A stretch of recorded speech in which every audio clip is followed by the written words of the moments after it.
Welcome to Tripti guidance. आज आम षष्ठ श्रेणी विज्ञान बहिर तृतीय अध्याय खाद्य पदार्थर परिष्करण बा खाद्य पदार्थ को केउं प्रणाली रे बा पद्धति रे परिष्कार करिबा से विषय रे पढ़िबा। धान चाउल डाली रे छोट छोट बाली गोड़ी पत्थर रही थाए ताको परिष्कार करिबा पई आमे विभिन्न पद्धति आपणाई थाउ।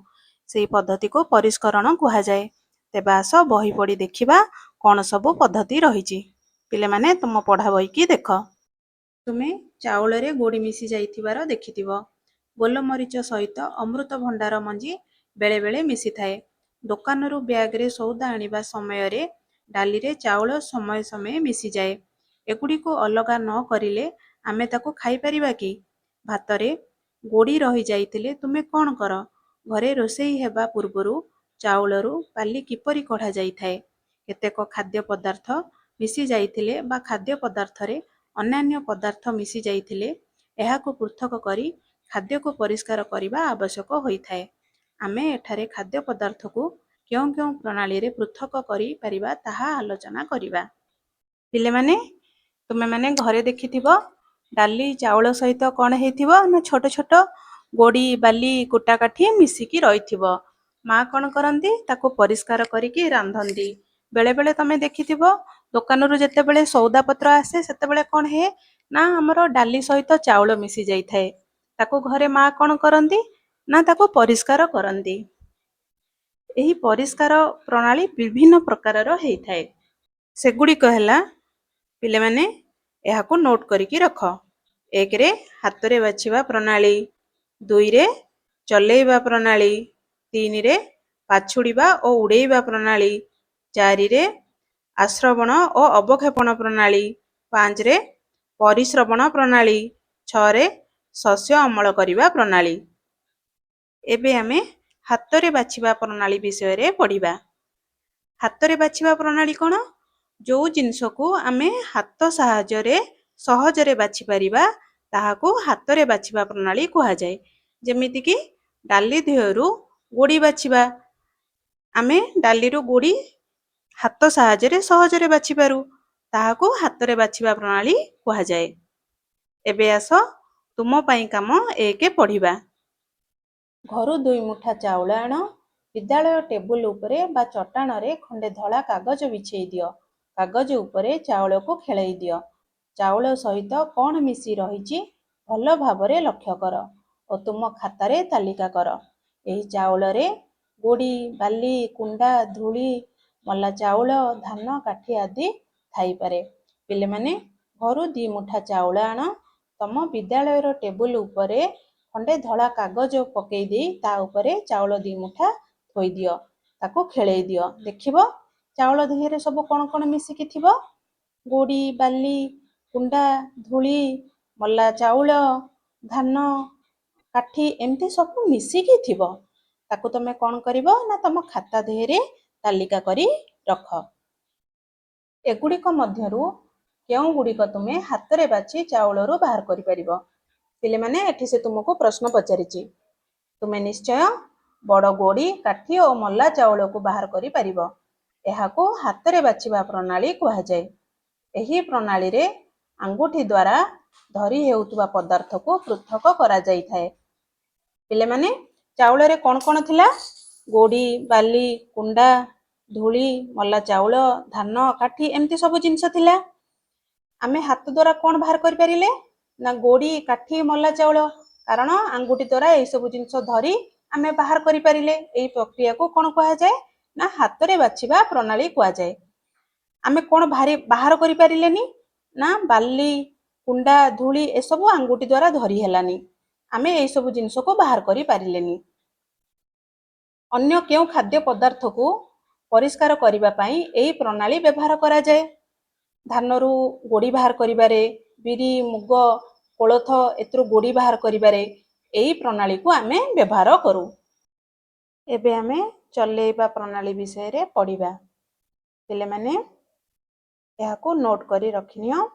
चलेइबा प्रणाली कहिले कोनोसी गुंड पदार्थ को चालुणी बा जाली साहाय्य रे चलेइकी अलगा करिबा प्रक्रिया को चलेइबा प्रणाली कुहा जाए। जेमिति कि କୌଣସି ଗୁଣ୍ଡ ଜିନିଷକୁ ଆମେ ହାତ ସାହାଯ୍ୟରେ ବାହାର କରି ନ ପାରିଲେ ତାକୁ ଚାଲୁଣି ସାହାଯ୍ୟରେ ଚଲେଇକି ବାହାର କରିଥାଉ। ଯେମିତିକି ଅଟାରୁ ଚୋକଡ଼ ବାହାର କରିବା ପ୍ରକ୍ରିୟାକୁ ଚଲେଇବା ପ୍ରଣାଳୀ କୁହାଯାଏ।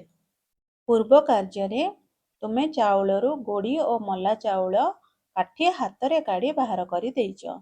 ଚାଉଳରେ ଧୂଳି, ସରୁବାଲି ଓ କୁଣ୍ଡା ମିଶିକରି ରହିଥାଇପାରେ।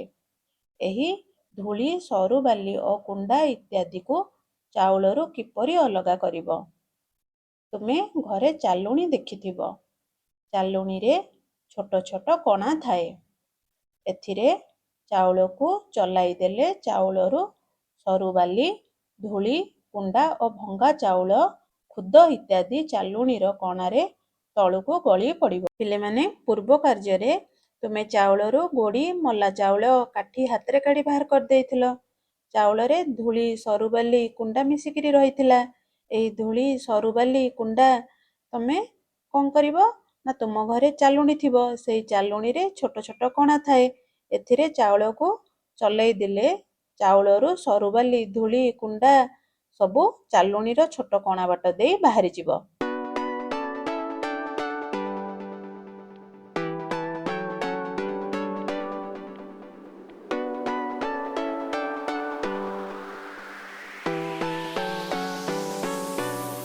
ଚାଲୁଣିରେ ପରିଷ୍କାର ଚାଉଳ ରହିଯିବ ଏବଂ ଚାଲୁଣି କଣା ଠାରୁ ବଡ଼ କୁଣ୍ଡା ମଧ୍ୟ ଚାଉଳ ସହିତ ରହିଯିବ। ଚାଲୁଣି ସାହାଯ୍ୟରେ ପରିଷ୍କାର କରିବା ଏକ ପ୍ରଣାଳୀ। ଏହାକୁ ଚଲେଇବା କୁହାଯାଏ। ଚାଲୁଣି ସାହାଯ୍ୟରେ ଚଲେଇବା ଦ୍ୱାରା କ'ଣ ହେଲା? ଛୋଟ ଛୋଟ କୁଣ୍ଡା ଗଳି ପଡ଼ିଲା। ଫଳରେ ଚାଲୁଣିରେ ପରିଷ୍କାର ଚାଉଳ ରହିଲା। ଆଉ ଯେଉଁ କୁଣ୍ଡାର ଆକାର ଚାଲୁଣି କଣା ଠାରୁ ବଡ଼ ଥିଲା, ସେ ଚାଲୁଣି ଦେହରେ ରହିଗଲା। ଚାଲୁଣି ସାହାଯ୍ୟରେ ଚଲେଇବା ପ୍ରକ୍ରିୟାକୁ ଚଲେଇବା ପ୍ରଣାଳୀ କୁହାଗଲା। ଏହି ପ୍ରଣାଳୀରେ ଅଟାରୁ ଚୋକଡ଼ ଅଲଗା କରାଯାଏ। ଚାଲୁଣି ସାହାଯ୍ୟରେ ଚଲେଇ ଆଉ କେଉଁ କେଉଁ ଖାଦ୍ୟ ପଦାର୍ଥକୁ ପରିଷ୍କାର କରାଯାଏ ତାହାର ଏକ ତାଲିକା କର। ପିଲାମାନେ, ଚାଲୁଣିର ବ୍ୟବହାର ବିଭିନ୍ନ କ୍ଷେତ୍ରରେ ହୋଇଥାଏ। ଯେମିତିକି ଖାଦ୍ୟ ପ୍ରସ୍ତୁତି ଓ ପରିଷ୍କରଣରେ ହୋଇଥାଏ। ଚାଉଳ, ଗହମ ବା ଡାଲିରେ ଛୋଟ ଛୋଟ କୁଣ୍ଡା, ଖୁଦ କିମ୍ବା ବାଲି ଅଲଗା କରିବାରେ ବ୍ୟବହାର କରାଯାଏ। ପିଲାମାନେ, ଏହାର ବ୍ୟବହାର ନିର୍ମାଣ କାର୍ଯ୍ୟରେ ବି ହୋଇଥାଏ। ଯେମିତିକି ବାଲି ଚଲେଇବା ପାଇଁ, ସିମେଣ୍ଟର ମିଶ୍ରଣ ମିଶାଇବା ପାଇଁ ବ୍ୟବହାର କରାଯାଏ। ପିଲାମାନେ, ଏହାର ବ୍ୟବହାର ଶିଳ୍ପ ଆଉ ପରୀକ୍ଷାଗାରରେ ମଧ୍ୟ ହୋଇଥାଏ। ଖଣିରୁ ବାହାରୁଥିବା ବିଭିନ୍ନ ଆକାରର ଖଣିଜ ପଦାର୍ଥକୁ ଅଲଗା କରିବା ପାଇଁ ଚାଲୁଣିର ବ୍ୟବହାର କରାଯାଏ। ଭିନ୍ନ ଭିନ୍ନ ଚାଲୁଣିରେ ଥିବା କଣାର ଆକାର ବଡ଼ ସାନ ହୋଇଥାଏ। ଏହାର କାରଣ କ'ଣ ଆଲୋଚନା କର। ପିଲାମାନେ, ସ୍କ୍ରିନରେ ଥିବା ଚିତ୍ରକୁ ଦେଖ। ଏଥିରେ ବହୁତ ଗୁଡ଼ିଏ ଚାଲୁଣିର ଚିତ୍ର ଦେଇଛି। ତୁମେ ଲକ୍ଷ୍ୟ କର, ଦେଖିବ କିଛି ଚାଲୁଣିରେ ଛୋଟ ଛୋଟ କଣା ଅଛି, କିଛି ଚାଲୁଣିରେ ବଡ଼ ବଡ଼ କଣା ଅଛି। ଏମିତି କାହିଁକି ହେଇଛି? ମନେକର ତମେ ଚୋକଡ଼ ମିଶା ଅଟା ନେଇ ଚଲେଇବ, ତେବେ ତମେ କ'ଣ କରିବ? ଛୋଟ କଣା ଥିବା ଚାଲୁଣି ନେବ। ତମେ ସେଥିରେ ଚଲେଇଲେ କ'ଣ ହେବ? ନା ଅଟା ବାହାରି ପଡ଼ିବ ଆଉ ଚୋକଡ଼ ସବୁ ଚାଲୁଣିରେ ରହିଯିବ। ତମେ ଯଦି ବଡ଼ କଣା ଥିବା ଚାଲୁଣି ନେଇକି ଚଲେଇଥାନ୍ତ, ତାହେଲେ କ'ଣ ହେଇଥାନ୍ତା? ଚୋକଡ଼ ସହିତ ଅଟା ଦିଟାକ ଗଳି ପଡ଼ିଥାନ୍ତା। ତାହେଲେ ଅଟା ପରିଷ୍କାର ହେଇନଥାନ୍ତା। ସେମିତି ଯଦି ତମେ ଗୋଡ଼ି ମିଶା ବିରି ଚଲେଇଥାନ୍ତ, ତେବେ ତମେ କ'ଣ କରିଥାନ୍ତ? ବଡ଼ କଣା ଥିବା ଚାଲୁଣି ନେଇଥାନ୍ତ। ତାହେଲେ କ'ଣ ହେଇଥାନ୍ତା? ବିରି ଗଳି ପଡ଼ିଥାନ୍ତା। ଚାଲୁଣି ଦେହରେ ଗୋଡ଼ି ସବୁ ରହିଯାଇଥାନ୍ତା। ଏଥିରୁ ତମେ କ'ଣ ବୁଝିଲ? ଖାଦ୍ୟ ପଦାର୍ଥର ଆକାର ଅନୁଯାୟୀ ଚାଲୁଣିର କଣା ଛୋଟ ବଡ଼ ହୋଇଥାଏ। ଏବେ ଆମେ ପାଛୁଡ଼ିବା ଓ ଉଡ଼ାଇବା ପ୍ରଣାଳୀ ବିଷୟରେ ପଢ଼ିବା। ପିଲାମାନେ, ପାଛୁଡ଼ିବା ପ୍ରଣାଳୀର ସଂଜ୍ଞାଟିକୁ ଲେଖି ରଖ। ପାଛୁଡ଼ିବା ହେଉଛି ଏକ ମିଶ୍ରଣରୁ ହାଲୁକା ଉପାଦାନ ଗୁଡ଼ିକୁ ଭାରୀ ଉପାଦାନ ଗୁଡ଼ିକ ଠାରୁ ପବନ ବା ବାୟୁ ସହାୟତାରେ ଅଲଗା କରିବା ପ୍ରକ୍ରିୟା। ଯେଉଁ ଖାଦ୍ୟ ପଦାର୍ଥକୁ ଆମେ କୁଲା ସାହାଯ୍ୟରେ ପାଛୁଡ଼ିକି ବା ଉଡ଼େଇକି ବାହାର କରିଥାଉ, ତାହାକୁ ପାଛୁଡ଼ିବା ବା ଉଡ଼େଇବା ପ୍ରଣାଳୀ କୁହାଯାଏ। ଯେମିତିକି ଚାଉଳରୁ କୁଣ୍ଡା ଆମେ ପାଛୁଡ଼ିକି ବାହାର କରୁ, ଧାନ ଦେହରୁ ଅଗାଡ଼ି ଆମେ ଉଡ଼େଇକି ବାହାର କରୁ। ଏବେ ଆସ ପଢ଼ା ବହି ଦେଖିବା। ଚାଉଳରେ ବଡ଼ ବଡ଼ କୁଣ୍ଡା ଓ କିଛି କାଠି କୁଟା ଥାଇପାରେ। ଏଗୁଡ଼ିକୁ କିପରି ଚାଉଳରୁ ଅଲଗା କରିବ? ଘରେ କୁଲା ସାହାଯ୍ୟରେ ଖାଦ୍ୟ ପଦାର୍ଥ ପାଛୁଡ଼ା ଯାଉଥିବାର ଦେଖିଥିବ। ଏହି ପ୍ରଣାଳୀରେ ହାଲୁକା ପଦାର୍ଥ ଓଜନିଆ ପଦାର୍ଥ ଠାରୁ ଅଲଗା ହୋଇଯାଏ। ଚାଉଳକୁ ପାଛୁଡ଼ି ଦେଲେ ଏଥିରେ ରହିଥିବା କୁଣ୍ଡା ଓ ହାଲୁକା କାଠି ଅଲଗା ହୋଇଯିବ। ଏହାକୁ ପାଛୁଡ଼ିବା ପ୍ରଣାଳୀ କୁହାଯାଏ। ପିଲାମାନେ ତମେ ଦେଖିଥିବ ଘରେ ଚାଉଳରେ କୁଣ୍ଡା କାଠି କୁଟା ସବୁ ମିଶିକି ଥିବ। ତାକୁ ପରିଷ୍କାର କରିବା ପାଇଁ ଆମେ କୁଲାରେ ପାଛୁଡ଼ି ଥାଉ। ପାଛୁଡ଼ିଲା ବେଳେ ପବନରେ ହାଲକା ଜିନିଷ ସବୁ ଉଡ଼ିଯାଏ। ହାଲକା ଜିନିଷ ସବୁ କିଏ ନା କୁଟା କାଠି ଏସବୁ ପବନରେ ଉଡ଼ିଯାଇ ଚାଉଳ ପରିଷ୍କାର ହୋଇଯାଏ। ସେହି ପରିଷ୍କାର କରିବା ପ୍ରଣାଳୀକୁ କୁଲାରେ ପାଛୁଡ଼ିବା ପ୍ରଣାଳୀ କୁହାଯାଏ। ଅନ୍ୟ ଏକ ଉପାୟରେ ଚାଉଳକୁ କୁଲାରେ ଧରି ଉପରୁ ତଳକୁ ଧୀରେ ଧୀରେ ଢାଳିଲେ ପବନ ଦ୍ୱାରା ହାଲୁକା କୁଣ୍ଡା କାଠି ପତ୍ର ଉଡ଼ି ଚାଉଳଠାରୁ ଅଲଗା ହୋଇଯିବ। ଏହାକୁ ଢାଳିବା ପ୍ରଣାଳୀ କହନ୍ତି। ଏହି ଦୁଇଟି ପ୍ରଣାଳୀ ଦ୍ୱାରା ଧାନରୁ ଅଗାଡ଼ି କାଠି ଓ ପତ୍ର ଅଲଗା କରିପାରିବା। ପିଲାମାନେ ଅନ୍ୟ ଏକ ଉପାୟରେ ଆମେ ଚାଉଳକୁ ପରିଷ୍କାର କରିପାରିବା। ଯେଉଁ ଜାଗାରେ ଖୁବ୍ ଜୋରରେ ପବନ ହେଉଥିବ ସେହି ଜାଗାରେ ଠିଆ ହେଇ ଆମେ କୁଲାରେ ଚାଉଳକୁ ଧରିବା ଏବଂ ଧୀରେ ଧୀରେ ଚାଉଳକୁ ଆମେ ତଳକୁ ପକାଇବା। ଦେଖିବା ହାଲକା ଥିବା ଜିନିଷ ଗୁଡ଼ିକ ପବନ ସାହାଯ୍ୟରେ ଉଡ଼ିଯିବ। ହାଲକା ଥିବା ଜିନିଷ ଗୁଡ଼ିକ କ'ଣ ନା କୁଣ୍ଡା କାଠି ପତ୍ର ପବନ ସାହାଯ୍ୟରେ ଉଡ଼ିଯିବ। ଓଜନ ଥିବା ଜିନିଷ ଯେମିତିକି ଚାଉଳ ତଳେ ଗୋଟେ ଜାଗାରେ ଜମା ହୋଇ ରହିଯିବ। ଏହି ଉପାୟରେ ଆମେ ଚାଉଳକୁ ପରିଷ୍କାର କରିପାରିବା। ଏହିଭଳି ଆମେ ପାଛୁଡ଼ିବା ଏବଂ ଉଡ଼ାଇବା ପ୍ରକ୍ରିୟାରେ ଚାଉଳକୁ ପରିଷ୍କାର କରିପାରିବା। ଏବେ ଆମେ ଆଶ୍ରବଣ ଓ ଅବକ୍ଷେପଣ ବିଷୟରେ ପଢ଼ିବା। ପିଲାମାନେ ଆଶ୍ରବଣର ସଂଜ୍ଞାଟିକୁ ଲେଖି ରଖ। ଜଳ ସହିତ ହାଲୁକା କଠିନ ପଦାର୍ଥକୁ ଅନ୍ୟ ଏକ ପାତ୍ରକୁ ଢାଳିବା ପ୍ରଣାଳୀକୁ ଆଶ୍ରବଣ କୁହାଯାଏ। ସେହିଭଳି ଅବକ୍ଷେପଣର ସଂଜ୍ଞା ହେଉଛି ପାଣି ସହିତ ତଳେ କଠିନ ଓ ଓଜନିଆ ପଦାର୍ଥ ବସିଯିବା ପ୍ରଣାଳୀକୁ ଅବକ୍ଷେପଣ କୁହାଯାଏ। ପିଲାମାନେ ଏହି ଆଶ୍ରବଣ ଓ ଅବକ୍ଷେପଣ ପ୍ରଣାଳୀରେ ଗୋଟେ ଓଜନିଆ ଜିନିଷ ଆଉ ହାଲକା ଜିନିଷକୁ ପୃଥକ କରିବା ବହୁତ ସହଜ ହୋଇଥାଏ। ମନେକର ଗୋଟେ ପାତ୍ରରେ ଆମେ ସୋଲ ଆଉ ଡାଲିକୁ ଏକା ସାଙ୍ଗରେ ମିଶେଇ ଦେଇକି ରଖିଦେବା। ତା ଦେହରେ ଆମେ ପାଣି ଭର୍ତ୍ତି କରିଦେବା। ସୋଲଟା କ'ଣ ହେବ ଉପରକୁ ସାଙ୍ଗେ ସାଙ୍ଗେ ଭାସି ଆସିବ, ଡାଲିଟା ତଳେ ରହିଯିବ। ତାହେଲେ ସୋଲ ଡାଲିକୁ ଆମେ ଅଲଗା କରିବା ବହୁତ ସହଜ ହେଇଯିବ। ଏହି ଉପାୟରେ ଆମେ ଗୋଟେ ଓଜନ ଜିନିଷ ଆଉ ଗୋଟେ ହାଲୁକା ଜିନିଷକୁ ପୃଥକ କରିବା ବହୁତ ସହଜ ହେଇଥାଏ। ଏବେ ପଢ଼ା ବହିକୁ ଦେଖ। ଗୋଟିଏ ପାତ୍ରରେ କିଛି ଚାଉଳ ନିଅ, ସେଥିରେ ଜଳ ମିଶାଅ, ଭଲ ଭାବରେ ଗୋଳାଇ ଦିଅ। କିଛି ସମୟ ସ୍ଥିର ଭାବରେ ରଖିଦେଲ। କ'ଣ ଦେଖିବ? ଜଳରେ ହାଲୁକା କୁଣ୍ଡା କାଠି ଧୂଳି ଭାସିବ। ପାତ୍ରର ତଳେ ଗୋଡ଼ି ବାଲି ଓ ଚାଉଳ ବସିଯିବ। ଧୀରେ ଧୀରେ ଉପର ଜଳକୁ ଅନ୍ୟ ଏକ ପାତ୍ରକୁ ଢାଳି ନିଅ। ସେଥିରେ ଧୂଳି କୁଣ୍ଡା ଓ କାଠି ଚାଲିଯିବ। ଜଳ ସହିତ ହାଲୁକା କଠିନ ପଦାର୍ଥକୁ ଅନ୍ୟ ଏକ ପାତ୍ରକୁ ଢାଳିବା ପ୍ରଣାଳୀକୁ ଆଶ୍ରବଣ କହନ୍ତି। ପିଲାମାନେ ତମେ କିଛିଟା ଚାଉଳ ନେବ, ତାକୁ ଗୋଟେ କାଚ ପାତ୍ରରେ ରଖିବ। ତାପରେ ତା ଦେହରେ କିଛି ପାଣି ଦେବ। ପାଣି ଦେଇକି ତାକୁ ଭଲ ଭାବରେ ତମେ ଗୋଳେଇ ଦେବ। ଗୋଳେଇ ଦେଲା ପରେ ତମେ କ'ଣ ଲକ୍ଷ୍ୟ କଲ ନା ସେ କାଚ ପାତ୍ରରେ କିଛି ଅପରିଷ୍କାର ପାଣି ଦେଖାଦେବ। ତାପରେ ତା ଦେହରେ ଟିକି ଟିକି କୁଣ୍ଡା ଭାସିବ, କିଛିଟା କାଠି ଭାସିବ, ଚୋକଡ଼ ଏମିତି ଅପରିଷ୍କାର ପାଣି ସବୁ ଭାସୁଥିବ।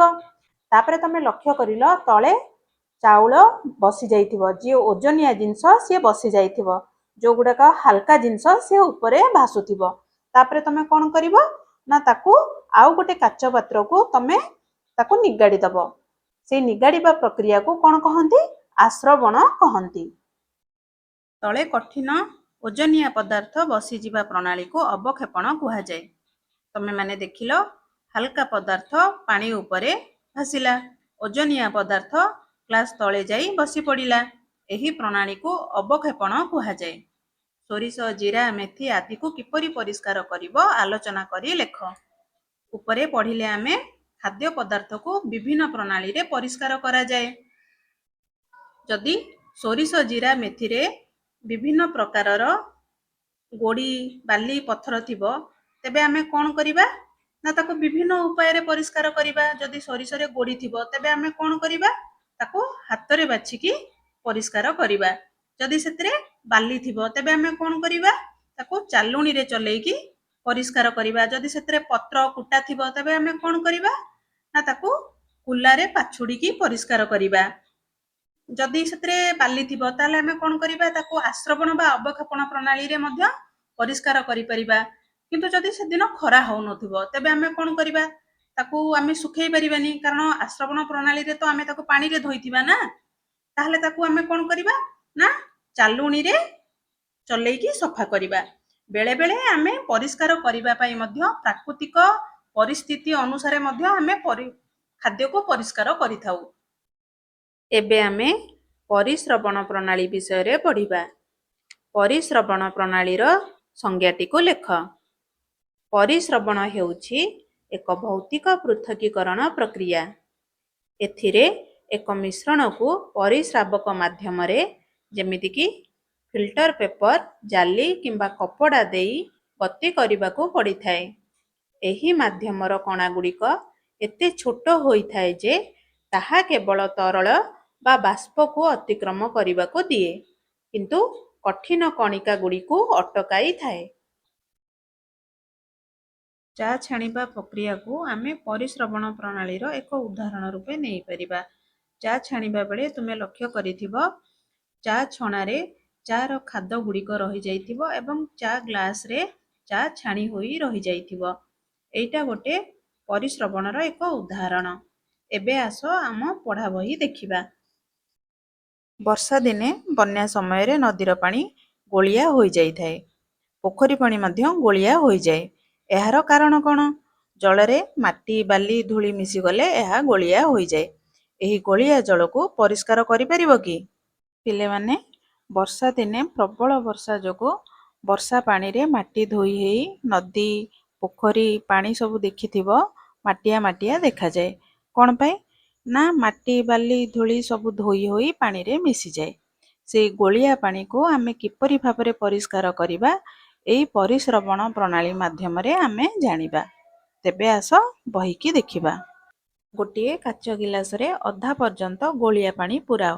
ଏହାକୁ କିଛି ସମୟ ସ୍ଥିର ଭାବରେ ଗୋଟିଏ ସ୍ଥାନରେ ରଖିଦିଅ। ତୁମେ କ'ଣ ଦେଖିବ? ପାଣିରେ କ'ଣ ଭାସୁଛି? ଗିଲାସ ତଳ ଭାଗରେ କ'ଣ ଜମି ଯାଇଛି? ହାଲୁକା କାଠି, କୁଟା ଓ ଧୂଳିକଣା ଜଳରେ ଭାସିବ। ଓଜନିଆ ବାଲି, ଗୋଡ଼ି ଓ ମାଟି ଜଳ ତଳେ ଜମି ରହିବ। ଏହି ଜମି ରହିବାକୁ ଅବକ୍ଷେପଣ କହନ୍ତି। ଏହା ତୁମେ ପୂର୍ବରୁ ଜାଣିଛ। ବର୍ତ୍ତମାନ ଉପର ପାଣିକୁ ଅନ୍ୟ ଏକ ଗିଲାସକୁ ଧୀରେ ଧୀରେ ଢାଳି ଦିଅ। ଏହା ଆଶ୍ରବଣ ପଦ୍ଧତି। ପିଲାମାନେ, ଗୋଟିଏ କାଚ ଗିଲାସରେ ଆମେ ନଦୀର ଗୋଳିଆ ପାଣିକୁ ନେବା। ସେହି ପାଣିକୁ ଆମେ କିଛି ସମୟ ଛାଡ଼ିଦେବା। ଦେଖିବା ଗ୍ଲାସର ତଳ ଭାଗରେ ଓଜନିଆ ଜିନିଷ ଯେମିତିକି ବାଲି, ଗୋଡ଼ି, ମାଟି ଜମି ଯାଇଛି। ସେହି ଜମିଯିବା ପ୍ରକ୍ରିୟାକୁ ଅବକ୍ଷେପଣ କୁହନ୍ତି। ଏ ବିଷୟରେ ଆମେ ଆଗରୁ ପଢ଼ିଥିଲେ। ସେହିଭଳି ଭାବରେ ପାଣିର ଉପର ଭାଗରେ କାଠି, କୁଟା, ଛୋଟ ଛୋଟ ଧୂଳିକଣିକା ଏଗୁଡ଼ିକ ପାଣିରେ ଭାସୁଥିବ। ସେହି ଉପର ପାଣିକୁ ଆମେ ଆଉ ଗୋଟେ କାଚ ପାତ୍ରକୁ ଢାଳିଦେବା। ସେହି ଢାଳିବା ପ୍ରକ୍ରିୟାକୁ ଆଶ୍ରବଣ କୁହାଯାଏ। ଢାଳି ନିଆଯାଇଥିବା ଗିଲାସ ଜଳରେ ଆଉ କ'ଣ କ'ଣ ରହିଛି? ଏହି ଜଳ ମଇଳା ଦେଖାଯାଉଛି, କାରଣ ଏଥିରେ ଭାସମାନ ମାଟି କଣିକା ଓ କାଠିପତ୍ର ରହିଛି। ଜଳରୁ ଏହି କଣିକା ଓ କାଠିପତ୍ରକୁ କିପରି ଅଲଗା କରିବା? ଆଶ୍ରବଣ ପଦ୍ଧତି ମାଧ୍ୟମରେ ଆମେ କାଢ଼ି ନେଇଥିବା ଜଳକୁ ଆମେ ପିଇପାରିବା କି? ପିଇପାରିବାନି, କାରଣ ସେ ଜଳ ପରିଷ୍କାର ନୁହଁ। ସେଥିରେ କାଠି, କୁଟା, ଛୋଟ ଛୋଟ ଧୂଳିକଣିକା ମିଶିକି ରହିଛି। ତାକୁ ପରିଷ୍କାର କଲେ ଆମେ ପିଇପାରିବା। ତେବେ ତାକୁ ଆମେ କିଭଳି ପରିଷ୍କାର କରିବା? ବହିରେ କ'ଣ ଲେଖିଛି ଆସ ଦେଖିବା। ଗୋଟିଏ ପ୍ଲାଷ୍ଟିକ ବୋତଲ ନିଅ। ଏହାର ଖୋଲା ମୁହଁରେ ଉପଯୁକ୍ତ ଆକାରର ଫନେଲ ବା ଫୁଲଣା ପୁରାଅ। ଫୁଲଣା ଭିତରେ ଖଣ୍ଡିଏ ଫିଲ୍ଟର ପେପର ଭାଙ୍ଗି ରଖ। ଦ୍ୱିତୀୟ ଗିଲାସରେ ସଂଗୃହୀତ ଜଳକୁ ଫୁଲଣା ଭିତରେ ଥିବା ଫିଲ୍ଟର ପେପର ଉପରେ ଧୀରେ ଧୀରେ ଢାଳ। ବୋତଲ ଭିତରେ ଯେଉଁ ଜଳ ପଡ଼ୁଛି ତାହା ପରିଷ୍କାର ଦେଖାଯାଉଛି କି? ଏହି ପ୍ରଣାଳୀକୁ ପରିଶ୍ରବଣ ପ୍ରଣାଳୀ କହନ୍ତି। ଏହି ପ୍ରଣାଳୀ ଦ୍ୱାରା ତରଳ ପଦାର୍ଥରେ ରହିଥିବା ଅଦ୍ରବଣୀୟ କଠିନ ପଦାର୍ଥକୁ ତରଳ ପଦାର୍ଥରୁ ପୃଥକ କରାଯାଇପାରେ। ଏହି ପରିଶ୍ରବଣ ପ୍ରଣାଳୀକୁ ବୁଝିବା ପାଇଁ ଏହି ଭିଡ଼ିଓଟିକୁ ଦେଖ। ପ୍ରଥମେ ଗୋଟିଏ ପ୍ଲାଷ୍ଟିକ ବୋତଲ ନେବା। ତା ଉପରେ ଗୋଟିଏ ଫନେଲ ବା କାହାଳି ରଖିବା। ସେ କାହାଳି ଉପରେ ଗୋଟେ ଫିଲ୍ଟର ପେପରକୁ ସାଇଜ ଭାବରେ କାଟିକି ଆମେ ରଖିବା। ତା ଉପରେ ଗୋଳିଆ ପାଣିକୁ ଧୀରେ ଧୀରେ ଢାଳିବା। ତୁମେମାନେ ଲକ୍ଷ୍ୟ କରିବ ଫିଲ୍ଟର ପେପର ଉପରେ କାଠି, କୁଟା, ମାଟି ସବୁ ଜମା ହେଇକି ରହିଯିବ। ବୋତଲ ଭିତରେ ପରିଷ୍କାର ପାଣି ଜମା ହୋଇକି ରହିବ। ଏହି ପ୍ରକ୍ରିୟାକୁ ପରିସ୍ରବଣ ପ୍ରଣାଳୀ କୁହାଯାଏ। ଏଥିରୁ ଆମେ ବୁଝିଲେ ପାଣିକୁ ପରିସ୍ରବଣ ପ୍ରଣାଳୀ ଦ୍ୱାରା ପରିଷ୍କାର କରିବା ପୂର୍ବରୁ ପାଣିକୁ ପ୍ରଥମେ ଅବକ୍ଷେପଣ ତାପରେ ଆଶ୍ରବଣ ପଦ୍ଧତି ଦ୍ୱାରା ପରିଷ୍କାର କରାଗଲା। ସେହି ପରିଷ୍କାର ପାଣିକୁ ପୁଣି ପରିସ୍ରବଣ ପ୍ରଣାଳୀ ଦ୍ୱାରା ପରିଷ୍କାର କରାଗଲା। ଏଥିରୁ ଆମେ ବୁଝିଲେ ପାଣିକୁ 3ଟି ପଦ୍ଧତି ଦ୍ୱାରା ପରିଷ୍କାର କରାଯାଇ ପିଇବା ଉପଯୋଗୀ କରାଗଲା। ଏବେ ଆମେ ଶସ୍ୟ ଅମଳ କରିବା ବିଷୟରେ ପଢ଼ିବା। ଶସ୍ୟ ଅମଳ କହିଲେ ତୁମେମାନେ କ'ଣ ବୁଝୁଛ? ପ୍ରଥମେ ଏହାର ସଂଜ୍ଞାଟିକୁ ଲେଖି ରଖ। ଶସ୍ୟ ଅମଳ ହେଉଛି ଏକ କୃଷି ପ୍ରକ୍ରିୟା ଯେଉଁଥିରେ କି ଚାଷୀମାନେ କ୍ଷେତରୁ ପାଚିଲା ଫସଲକୁ କାଟି ଏକାଠି କରନ୍ତି ଏବଂ ଏହା କୃଷି ଚକ୍ରର ସବୁଠାରୁ ଗୁରୁତ୍ୱପୂର୍ଣ୍ଣ ଓ ଅନ୍ତିମ ପର୍ଯ୍ୟାୟ ଅଟେ। ତୁମେମାନେ ଦେଖିଥିବ ବିଲରେ ଧାନ, ବିରି, ମୁଗ ବିଭିନ୍ନ ପ୍ରକାର ପନିପରିବା ଚାଷ କରାଯାଏ। ସେହି ସବୁ ଫସଲ ଯେବେ ପାଚିଯାଏ ବା ଅମଳି ଉପଯୋଗୀ ହେଇଯାଏ ଆମେ ତାକୁ ବିଲରୁ କାଟିକି ଘରକୁ ନେଇ ଆସୁ। ସେହି ପ୍ରକ୍ରିୟାକୁ ଶସ୍ୟ ଅମଳ କରିବା କୁହାଯାଏ। ଏବେ ପଢ଼ା ବହି ଦେଖ। ବିଲରେ ଧାନ ଅମଳ ହେବାର ଦେଖିଛ କି? ବିଲରୁ ଧାନ କାଟି ଆଣିବା ପରେ ବିଡ଼ା ବାନ୍ଧି ଗଦା କରି ରଖାଯାଏ। କେତେକ ଅଞ୍ଚଳରେ ଧାନ ପେଣ୍ଡା ଗୁଡ଼ିକୁ କେବଳ କାଟି ଅଣାଯାଇଥାଏ। ଧାନ ନଡ଼ାରେ ରହିଥିଲେ ତାକୁ ଭାଡ଼ି ବା ଘୋଡ଼ିଆ ସାହାଯ୍ୟରେ ପିଟାଯାଏ। ପେଣ୍ଡା କଟା ହୋଇ ଆସିଥିଲେ ବେଙ୍ଗଳା ସାହାଯ୍ୟରେ ଧାନ ଅମଳ କରାଯାଏ। ମୁଗ, ବିରି, କୋଳଥ ଆଦି ଶସ୍ୟ ମଧ୍ୟ ବେଙ୍ଗଳା ମାଧ୍ୟମରେ ଅମଳ କରାଯାଏ। ବିଲରେ ଧାନ ଅମଳ ହେବାର ଦେଖିଛ କି? ତମାନେ କେହି ଦେଖିଥିବ, କେହି ଦେଖିନଥିବ। ବିଲରୁ ଧାନ ସାଧାରଣତଃ 2ଟା ଉପାୟରେ କଟା ହେଇକି ଆସେ। ଗୋଟେ ଧାନ ଗଛର ମୂଳରୁ କଟା ହେଇକି ଆସେ, ଆଉ ଗୋଟେ ଧାନ ଗଛର ଅଗରୁ କଟା ହେଇକି ଆସେ, ଯୋଉଟାକୁ ଆମେ ପେଣ୍ଡା କଟା ବୋଲି କହିଥାଉ। ଯୋଉଟାକୁ ଆମେ ମୂଳରୁ କାଟିଥାଉ ତାକୁ କ'ଣ କରୁ ନା ବିଡ଼ା ବାନ୍ଧିକି ଘୋଡ଼ିଆ ବା ଭାଡ଼ି ସାହାଯ୍ୟରେ ଆମେ ବାଡ଼େଇ ବାଡ଼େଇ ଅମଳ କରିଥାଉ। ଯୋଉଟାର ଆମେ ଅଗ କଟିଥାଉ ତାକୁ ତ ଆମେ ଧରିକି ବାଡ଼େଇ ପାରିବାନି। ତାକୁ କ'ଣ କରିଥାଉ ନା ଗୋଟେ ଖାଲି ଜାଗାରେ ଚାରିପଟେ ବିଛେଇ ଦେଇକିରି ତା ମଝିରେ ଆମେ ଗୋଟେ ଖୁଣ୍ଟ ପୋତି ଦଉ। 4-5ଟା ବଳଦକୁ ଏକା ସାଙ୍ଗରେ ବାନ୍ଧିକି ତା ଉପରେ ଆମେ ତାକୁ ଚାରିଘେରା ବୁଲେଇ ଥାଉ। ଫଳରେ କ'ଣ ହୁଏ ନା ବଳଦର ଖୁରା ବାଜିକି ଧାନ ସୀସା ଠାରୁ ଅଲଗା ହେଇଯାଏ। ଏହି ପ୍ରକ୍ରିୟାରେ ଆମେ ଅମଳ କରିଥାଉ। ଆକୁ ଆମେ କ'ଣ କହିଥାଉ ନା ବେଙ୍ଗଳା ପକାଇବା କହିଥାଉ। ଆଜି ପାଇଁ ଭିଡ଼ିଓଟି ଏତିକି। ଯଦି ଆମ ଚ୍ୟାନେଲକୁ ସବସ୍କ୍ରାଇବ୍ କରିନାହଁ ତେବେ ସବସ୍କ୍ରାଇବ୍ କରିନିଅ। ଏହାର ପ୍ରଶ୍ନ ଉତ୍ତର ଦେଖିବା ପାଇଁ ସ୍କ୍ରିନ୍ ଉପରେ ଦିଆଯାଇଥିବା ଲିଙ୍କ ଉପରେ କ୍ଲିକ୍ କରି ଦେଖିପାରିବ।